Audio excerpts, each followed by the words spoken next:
할렐루야. 오늘은 붙지 아니하나 보라라는 제목으로 하나님의 말씀을 대언하도록 하겠습니다. 예와 집에 나온 이야기입니다만, 어떤 성도가 사업을 시작하면서 11조를 드리기로 작정을 하고는 하나님께 이렇게 기도를 드렸다고 합니다. 하나님, 앞으로 제 소득의 10의 1조를 하나님의 말씀에 순종하여 드리려고 합니다. 바라기는 저를 축복해 주셔서 물질적으로 어려움이 없게 해주시고 부자가 되게 하여 주옵소서. 그리고는 자신의 소득 100만 원의 10분의 1인 10만 원을 11조로 드렸다는 것입니다. 그런데 놀라운 것은 몇 년이 되지 않아 하나님께서 그런 것을 축복해 주셔서 사업이 번성하게 됨으로 말미암아 월소득이 1억 원이 되었다는 거예요. 그러자 문제는 그때부터 갈등이 생기기 시작했다는 겁니다. 소득이 100만 원일 때 11조 10만 원 드리는 건 아깝지가 않았습니다. 소득이 이제 얼마입니까? 매월 1억 원이니까 1,000만 원을 바쳐야 되는 거 아니겠습니까? 그때부터 어떤 생각이 드느냐? 너무 아깝다라는 생각이 들기 시작하는 거예요. 그래서 드릴 때마다 이걸 어떻게 하면 좋냐? 아깝다 고민하던 중에 하루는 목사님을 찾아가서 조언을 구했다고 합니다. 목사님, 이런 상황이니 어떻게 하면 좋겠습니까? 그랬더니 목사님께서 대답하시기를, 성도님, 하나님께 드린 약속이니 취소할 수가 없습니다. 그렇지만 많은 액수의 11조에 부담을 느끼신다면 제가 부담이 없게 해드릴 수가 있습니다 라고 하는 것이었습니다. 이 말을 들은 성도는 목사님 옆에 바짝 다가 앉으면서 아니 어떤 방법이 있습니까? 라고 물어봤다고 합니다만, 그러자 목사님은 이렇게 대답을 하시더라는 것이었습니다. 지금 한 달에 1억 원을 벌어서 11조 하는 문제가 고민이 된다고 하니 예전처럼 한 달에 100만 원만 벌게 해달라고, 그래서 11조 드릴 때마다 시험에 들지 않게 해달라고 제가 하나님께 간절히 기도하도록 하겠습니다 라고 했다는 것입니다. 여러분, 이 성도가 목사님께 기도 부탁을 드렸을까요? 안 드렸을까요? 여러분 같으면 드리겠습니까? 결국 사람들 사이에서 이런 이야기가 회자되는 것은 그만큼 11조를 드리는 문제가 때때로 우리들에게 시험거리가 되더라라는 것을 반증하는 그런 내용의 말씀일 것입니다만, 하지만 오늘 본문 말씀에 보면 11조에 대해서 하나님께서는 이렇게 말씀을 하십니다. 오늘 본문 7절로 9절 말씀 앞을 보시며 우리 한 같이 읽어보실까요? 시작. 만군의 여호와가 이르노라, 너희 조상들의 날로부터 너희가 나의 규례를 떠나 지키지 아니하였도다. 그런즉 내게로 돌아오라. 그리하면 나도 너희에게로 돌아가라 하리 했더니 너희가 이르기를 우리가 어떻게 하여야 돌아가리까 하는도다. 사람이 어찌 하나님의 것을 도둑질하겠느냐? 그러나 너희는 나의 것을 도둑질하고도 말하기를 우리가 어떻게 주의 것을 도둑질하였나이까 하는도다. 이는 곧 11조와 봉헌물이라. 너희 곧 온 나라가 나의 것을 도둑질하였으므로 너희가 저주를 받았느니라. 아멘. 무슨 말씀입니까? 이는 이스라엘 백성들이 바사 페르시아라는 나라에 포로로 잡혀갔을 때 이야기입니다. 이들은 포로 생활을 하면서 너무나 큰 억압과 고통을 당했습니다. 우리가 일제시대 때 어떤 모욕을 받고 어떤 수모를 갖고 그것을 살았는지 우리 알지 않습니까? 그런 삶을 살다 보니까 이들이 뭐라 그러냐, 하나님께, 하나님 어떻게 하여야 우리가 다시 회복되어서 고향으로 돌아갈 수 있겠습니까? 어떻게 해야 잃어버린 영광을, 이 이스라엘의 영광을 다시 회복할 수 있겠습니까? 우리가 어떻게 소생할 수 있겠습니까? 라고 물어봤다는 것입니다만, 그러자 하나님께서 뭐라고 대답하시느냐? 너희들이 먼저 나의 것을 도둑질인 것부터 바로 잡아라. 그러면서 지목한 게 봉헌물과 11조더라는 것입니다. 봉헌물은 예배 때 드리는 예물을 말하는 거죠. 즉 다시 말해 너희가 다시 회복해, 너희를 다시 회복해 하시고 다시 소생케 되는 하나님의 은혜를 잊기를 원한다면 먼저 하나님의 끼신 11조를 바로 드리는 일부터 회복하라 라고 말씀하고 있는 것입니다. 이는 그만큼 하나님과의 관계 회복의 문제에 있어서 또 하나님의 도우심을 받는 그런 부분에 있어서 온전한 11조를 드리는 것이 중요한 일이다 라고 말씀하고 있는 것입니다만, 그러면 여러분, 11조에는 도대체 어떤 의미가 있기에 하나님께서는 우리들이 11조를 하나님께 드리는 일을 이처럼 중요하게 생각하시는 것일까요? 바라기로는 이 말씀을 통하여 다시 한번 11조에게 어떤 의미가 있는지를 기억하시고 바른 11조 신앙을 회복하심으로 말미암아 소성케 하시고 회복케 하시고 기쁨이 되게 하시는 하나님의 은혜가 저와 여러분의 삶 속에 자랑이 되시기를, 간증이 되시기를 주님의 이름으로 축원을 드립니다. 그러면 11조에는 어떤 의미가 있기에 하나님께서는 우리들이 11조를 하나님께 드리는 일을 이처럼 중요하게 생각하시는 것일까? 그 내용을 11조를 드렸던 신앙을 가졌던, 맨 처음 11조에 대한 신앙을 가졌던 아브라함을 통해 살펴보면요, 먼저 첫째로 같이 한번 읽어보시겠습니다. 시작. 11조에는 자신의 성취가 다 하나님의 은혜임을 고백하는 의미가 있기 때문입니다. 11조에는 뭐가 있다고요? 자신의 성취가 다 하나님의 은혜임을 고백하는 의미가 있다는 것입니다. 창세기 14장 20절 말씀을 한번 같이 읽어보시겠습니다. 시작. 너희 대적을 내 손에 붙이신 지극히 높이신 하나님을 찬송할지어다. 다음에 아브라함이 그 얻은 것에서 10분의 1을 멜기세에게 주었더라. 아멘. 이게 무슨 말씀인가 아니요? 아브라함 때에 시날 왕 등 요단 동편의 4명의 왕이 소돔 땅을 쳐들어왔습니다. 이들은 소돔 땅이 말을 듣지 않자 그들에게 쳐들어와서 모든 재물과 사람들을 약탈해 가는데, 그 끌려가는 사람들 중에 누가 있었느냐? 아브라함의 조카 롯과 롯의 가족이 있었다는 거예요.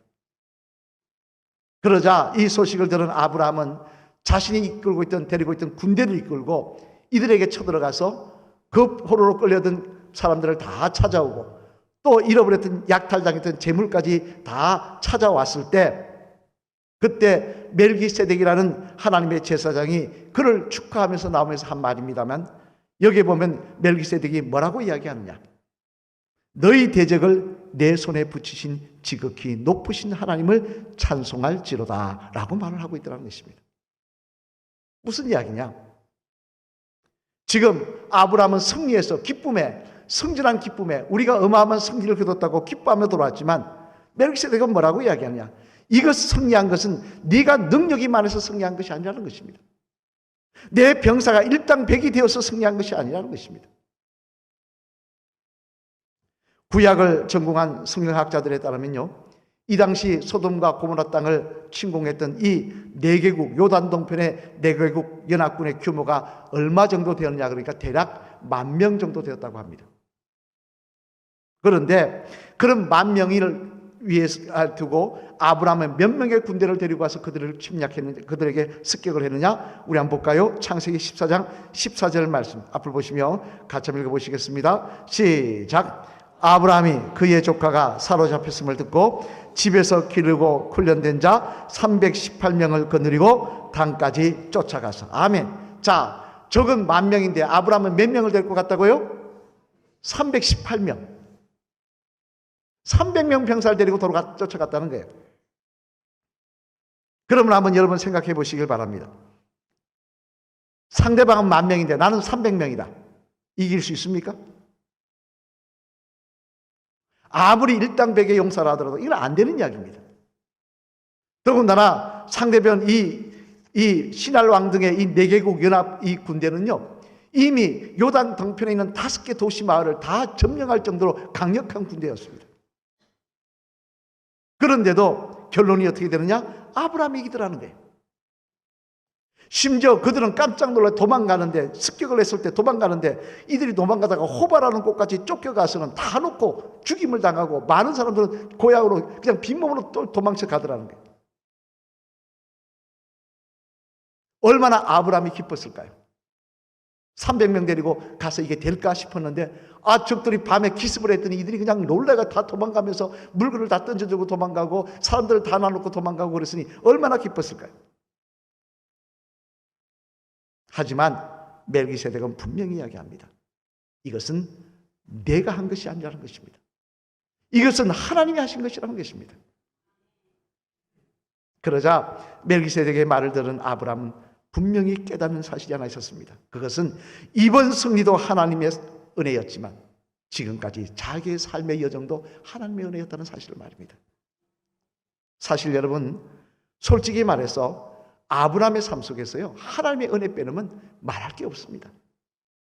당장 여호수아 24장 2절로 3절 말씀 한번 앞을 보시면 같이 읽어보시겠습니다. 시작. 여호수아가 모든 백성에게 이르되 이스라엘의 하나님 여호와께서 이같이 말씀하시기를 옛적에 너희의 조상들 곧 아브라함의 아버지 나홀의 아버지 데라가 강 저쪽에 거주하여 다른 신들을 섬겼으나 내가 너희의 조상 아브라함을 강 저쪽에서 이끌어내어 가나안 온 땅에 두루 행하게 하고 그 씨를 번성하게 하려고 그에게 이삭을 주었으며. 아멘. 무슨 이야기입니까? 여호수아는 이야기합니다. 우리의 조상 아브라함이 어떤 사람이냐? 우상 만들어 섬기던 사람들이었다는 거예요. 하나님도 모르고 우상 만들어 팔던 사람들이었다는 거예요. 그런 그를 하나님께서 선택하셔서 하나님의 백성으로 삼아주셨다는 거예요. 아브라함이 하나님을 선택한 거 아십니까? 아닙니다. 아브라함이 하나님이 좋아서 따라다니는 거 아닙니다. 하나님이 아브라함을 선택하셨다는 거예요. 멸망당해 죽어야 될 인생인 우상 만들어 팔던 인생을 하나님이 택해 주셨다는 거예요. 이뿐만 아닙니다. 또한 창세기 12장 말씀에 보면요, 아브라함이 또 하나님 앞에 어리석은 일을 행합니다. 가나안 땅에 흉년이 들자 가라고 말씀도 안 하시는데 자기 마음대로 애굽 땅에 가버립니다. 가가지고 뭐라 그러냐, 바로를 보고 군대가 불안하니까 자기 아내를 뭐라 그럽니까? 여보, 당신 때문에 내가 죽임 당할 수 있으니까 동생이라 하자. 그랬다가 바로한테 마누라 뺏기지 않습니까? 졸제 마누라 잃어버리게 생겼어요. 그때 하나님 어떻게 역사하셨습니까? 우리 창세기 12장 17절 말씀도 한번 같이 읽어보시겠습니다. 시작. 여호와께서 아브라함의 아내 사레의 일로 바로와 그 집에 큰 재앙을 내리신지라. 아멘. 무슨 말씀입니까? 뺏겨서 어쩔 수 없어 발만 동동거리는 아브라함을 위하여 바로의 집안에 재앙을 내렸어서 바로가 깨닫고 사례를 다시 돌려주게 만들어 주시더라는 거예요. 가정이 파탄할 뻔한 아브라함, 족장이 다 무너질 뻔, 족장의 삶이 다 무너질 뻔한 아브라함을 하나님께서 붙잡아 주셨다는 것입니다. 그러니 여러분, 어떻게 아브라함의 삶 속에 하나님의 공로가 아닌 것이 있겠습니까? 이 사실을 깨달은 아브라함은요, 하나님께 나와 예물을 드리는 것으로도 부족해서 나의 나된 것은 하나님의 은혜의 결과입니다라고 고백하며 정말 감사하는 마음으로 자신의 얻은 것의 10의 1조를 하나님께 드리고 있는 것이었습니다. 세계적인 갑부였던 록펠러, 여러분 아실 겁니다. 사진 한번 볼까요? 이 록펠러가 있습니다만 그의 비망록에 이렇게 쓰고 있습니다. 한번 들어보시기 바랍니다. 자신의 고백을 적은 건데요, 재산이 자꾸 늘어나도 어기지 않고 그대로 11조를 꼭꼭 바치는 것이 내 평생의 행복이다. 많은 사람 가운데 나를 하나님의 자녀로 택하여 주시고 나에게 하나님의 아들 예수님의 십자가 사건을 통하여 영생의 소망을 주신 하나님께 무엇인들 드리지 않을 수가 있겠는가?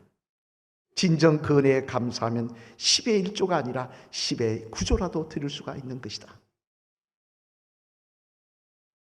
여러분, 이 고백이 어떻게 아브라함과 록펠러의 고백이 있겠습니까? 우리의 고백이지 않겠습니까? 아브라함은 이 고백을 가지고 하나님 앞에 10의 1조를 드렸던 것입니다. 나의 나된 것은 하나님의 은혜입니다. 둘째로 또 하나님 11조에는 어떤 은혜가 있느냐? 고백이 있었냐? 한번 같이 읽어보시겠습니다. 시작. 11조에는 자신의 진정한 부모는 하나님이심을 고백하는 의미도 있기 때문에. 뭐가 있다고요? 11조에는 자신의 진정한 부모는 하나님이시라는 고백도 있더라는 것입니다. 우리 창세기 14장 16절 말씀 앞을 보시면 같이 읽겠습니다. 시작. 모든 빼앗겼던 재물과 자기의 조카 롯과 그의 재물과 또 부녀와 친척을 다 찾아왔더라. 아멘. 무슨 이야기입니까?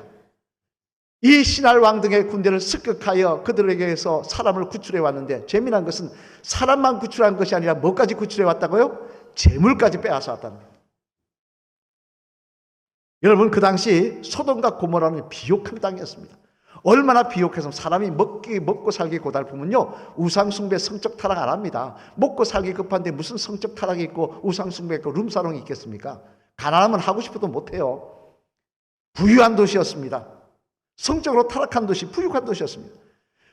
금은 보화가 넘쳐나던 도시였어요. 그것들을 다 빼앗겼던 걸 찾아왔으니 얼마나 그게 풍성했겠습니까? 아브라함인들 욕심이 나지 않았겠습니까? 이 금은 보화 보고요.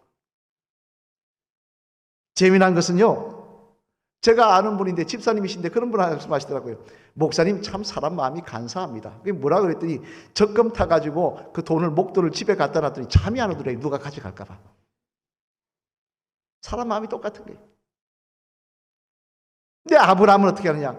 그 물질에, 그 가져온 물질에, 빼앗은 물질에 눈멀지 않더라는 거예요. 잊어버리지 않더라는 겁니다.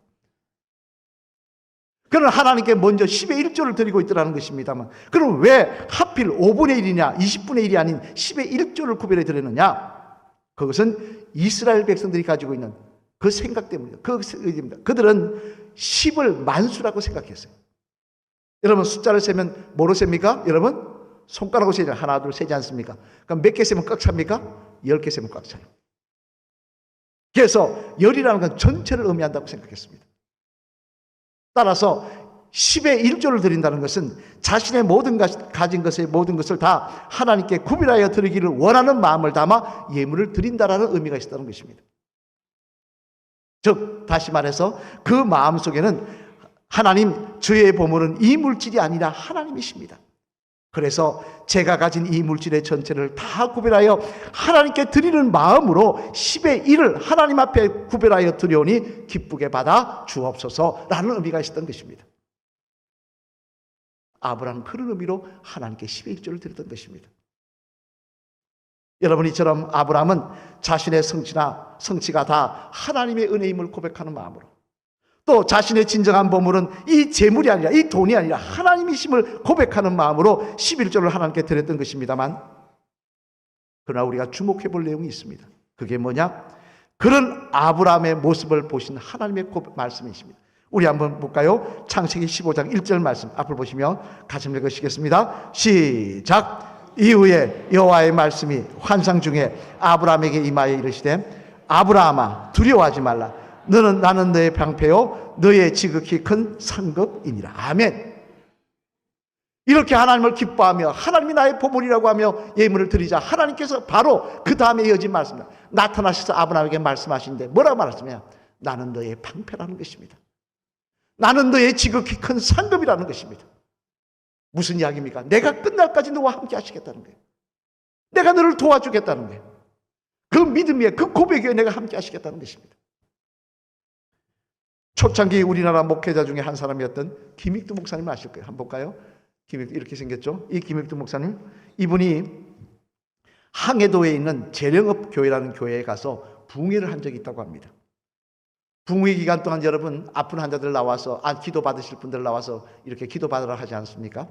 그래서 이 아픈 환자들 나오라 그래 기도를 하는데 다 아픈 환자들 위해서 기도하는데요. 갑자기 이 장로님 정찬유 장로님이라는 분이 기도 받으러 나오셨다는 거예요. 그래서 장로님은 어디가 아프십니까? 그러니까 아픈 데 없다는 거예요. 근데 왜 나오셨습니까? 물어보니까 이분이 뭐라냐면 목사님 저는 11조 축복을 받기를 원합니다. 그러더라는 거예요. 그래서 11조 축복을 받기를 원한다 그래서 김익두 목사님은 알겠다고 하시면서 그 장로님 머리에 안수기도를 하신 후에 자신의 입고 있던 두루마기 안감을 찢어가지고는 천을 찢어서는 가져가서 주머니 만들어서 가져오라 그러시더라는 거예요. 그러더니 장로님이 주머니를 만들어 가져오니까 이거 본인 안주머니에다가 안쪽에다 달으라 그러시더라는 거예요. 그러면서 뭐라고 말씀하시냐? 장로님이 지금부터 11조 축복을 원하면 무엇이나 수입이 되는 대로 하나님께 감사하며 먼저 하나님을 생각하는 마음으로 그 10분의 1을 이 주머니에 넣고 하나님께 바치십시오. 그러면 그대로 될 것입니다. 그렇게 말씀을 하시더라는 겁니다. 이에 장사를 하시던 정장로님은 그 말씀을 읽지 않고 그 주머니를 달고 다니면서 하나님 앞에 감사하며 하나님을 먼저 생각하는 마음으로 10원을 벌면 1원을 100원을 벌면 10원을 이렇게 그 주머니에다 담아서 11조를 드렸다고 합니다만 놀라운 사실은요, 원래 장돌뱅이로 이 시장 저 시장 돌아다니며 장사했던 이 정장로님, 그를 하나님이 축복하셔서 항해도에서 헌금을 가장 많이 하는 장로님이 되게 하셨다는 것입니다. 여러분, 이런 제가 만드는 이야기가 아닙니다. 한국 초기 교회사에 분명히 나오는 이야기입니다. 이처럼 하나님의 은혜를 기억하고 하나님을 먼저 생각하며 하나님께 하나님의 것을 구별하여 드리려고 하는 성도에게는 하나님의 동행하시며 그 삶을 축복하여 주시는 은혜를 허락하여 주실 줄로 믿습니다. 왜? 하나님의 약속이기 때문입니다. 제 이야기가 아니라 하나님의 약속이기 때문에 그렇습니다. 사랑하는 성도 여러분, 이제 말씀을 마치려고 합니다. 감리교 창시자였던 요한 웨슬리 목사님을 아실 것입니다만 그분은 이런 말씀을 하셨습니다. 그 사람이 진정으로 회개했는지 알려면 그 사람의 지갑이 회개했는지를 보면 알 수 있다. 즉, 그 사람이 돈을 어디다 쓰는지를 보면 그가 진정 하나님의 사람이 되었는지를 알 수 있다는 것입니다. 하나님을 사랑한다고 하면서 돈은 딴 데 쓰면서 하나님의 것을 구별하지 않으면서 내가 하나님을 사랑한다, 거짓말이라는 거예요. 또 침례교 신학자인 헤럴드 피케트는 말하기를 그리스도인들의 영성의 출발점은 바로 11조의 실천에서부터 시작된다고 했습니다. 정말 그 사람이 믿음의 사람이라면 11조부터 그것이 하나님의 것임을 두렵게 생각하며 구별할 줄 아는 모습부터 시작된다는 거예요. 따라서 여러분, 저와 여러분들에게 우리의 삶의 여정이 하나님의 은혜였다고 하는 사실에 고백이 있다고 한다면, 또한 나의 진정한 보물은 세상 것이 아니라 하나님이심을, 예수 그리스도이심을, 저 십자가이심을 고백하는 마음이 있다고 한다면, 저와 여러분에게도 아브라함이 가졌던 11조 신앙이 회복되는 역사가 임해야 될 줄로 믿습니다. 그래야 할 때 아브라함을 축복하셨던 하나님, 나는 너의 상급이요 나는 너와 함께 하기를 원한다고 말씀하셨던 그 하나님께서 똑같은 은혜로 저와 여러분의 삶 속에 동행하여 주는 역사를 허락하여 주실 줄로 믿습니다. 마지막으로 따라 하실까요? 집사님, 아브라함처럼 온전한 11조 신앙이 있으시길 바랍니다. 그래야 할 때 아브라함처럼 하나님께서 놀라운 은혜와 축복으로 집사님과 함께 하실 줄로 믿습니다. 할렐루야. 아멘. 저는 여러분에게 뭐 헌금 많이 하라는 말씀이 아닙니다. 제 자신부터 제게 소득이 있으면 꼭꼭 11조를 뗍니다. 하나님의 것을 먼저 뗍니다. 왜? 하나님의 말씀이거든요. 하나님의 명령이거든요. 저희 자녀들에게도 이야기합니다. 11조 떼라. 저희 어머니 말씀하시는 저에게, 저희 어머님은 권사님입니다. 그런데 제가 목회 시작할 때 전도사님, 그때 이제 전도사님, 내가 전도사님 이제 목사님 될 텐데 내가 다른 것은 내가 이야기할 게 없다. 그러나 기도 열심히 하고 성경 열심히 보고 또 하나, 하나님 앞에 11조 거르는 신앙 하지 말아라. 11조 바로 드리라. 저희 어머니가 그 말씀하셨던 걸 저는 기억합니다. 지금도 말씀하십니다. 지금 이제 90이 다 되셨는데 지금도 목사님 11조 신앙 떼먹지 마시오, 그렇게 말씀하십니다. 레위기 27장 30절 말씀 우리 앞을 보시면 같이 한번 읽어보실까요?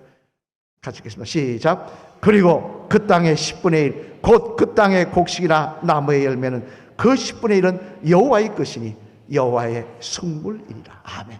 우리의 소득의 10의 1은 하나님 것이라는 것입니다. 내게 아니라는 거예요. 착각하지 마세요. 내게 아닙니다. 하나님 거예요. 또 오늘 본문 8절로 10절 말씀 앞을 보시면 다시 한번 읽어보시겠습니다. 시작. 사람이 어찌 하나님의 것을 도둑질하겠느냐. 그러나 너희는 나의 것을 도둑질하고도 말하기를 우리가 어떻게 주의 것을 도둑질하였나이까 하는도다. 이는 곧 11조와 봉헌물이라. 너희 곧 온 나라가 나의 것을 도둑질하였으므로 너희가 저주를 받았느니라. 만군의 여호와가 이르노라. 너희의 온전한 11조를 창고에 들여 나의 집에 양식이 있게 하고 그것으로 나를 시험하여 내가 하늘문을 열고 너희에게 복을 쌓을 곳이 없도록 붙지 아니하나 보라. 아멘. 11조 신앙을 회복할 때 하나님 축복하시겠다는 거예요. 너의 마음이 나에게 있음을 기억하시고 축복하시겠다는 거예요. 통행하시겠다는 거예요. 여러분, 하나님의 말씀을 우리는 자꾸 하나님의 말씀을 내 편한 대로 믿습니다. 내 유리한 대로 믿습니다.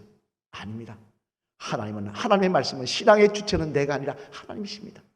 우리가 하나님 뜻대로 따라가며 그 말씀에 순종하며 나아갈 때 하나님이 약속하신 은혜와 축복은 우리의 삶 속에 간증이 될 줄로 믿습니다. 이 말씀 다시 한번 기억하시며 아브라함이 가졌던 10의 1조의 신앙, 아브라함이 하나님의 축복을 받았던 그 사실을 기억하며 우리가 그것만 부러워할 것이 아니라 아브라함의 신앙을 본받으시는 저와 여러분 되시기를 주님의 이름으로 간절히 축원을 드립니다.